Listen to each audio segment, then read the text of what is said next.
ఎప్పుడు ఆదాము రహస్యంగా ఉండే ప్రయత్నం చేశాడో తెలుసా?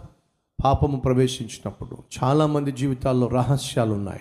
భర్త, నీ జీవితం ఒక రహస్యం, ఎవ్వరికీ తెలియకూడదు నీ గురించి. భార్య, సహోదరి, నీ జీవితం ఒక రహస్యం, ఎవ్వరికీ తెలియకూడదు.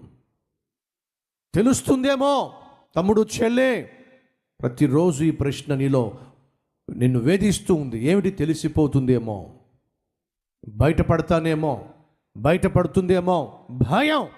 ఒక మనిషి ఎప్పుడు రహస్యాలు మెయింటైన్ చేస్తాడో తెలుసా? పాపములో జీవించినప్పుడు.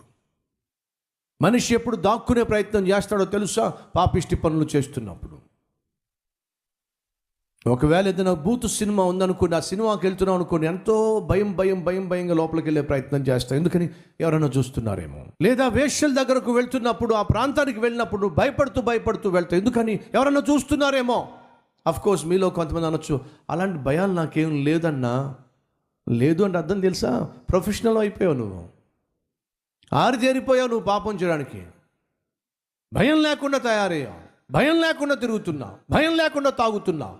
కారణం ఏంటి? తెగించేసావు నువ్వు. ఇంకా ఏమైంది నాకు? ఎవరేం చేస్తారు?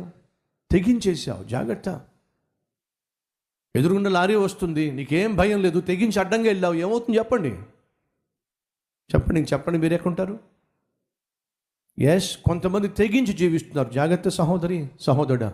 తెగించి పాపం చేయటం, తెగించి ఇష్టానుసారంగా జీవించటం, అది నీకు తెగులను తీసుకొస్తుంది, దిగులను తీసుకొస్తుంది, నీ జీవితానికి నాశనాన్ని తీసుకొస్తుంది. దయచేసి అర్థం చేసుకో.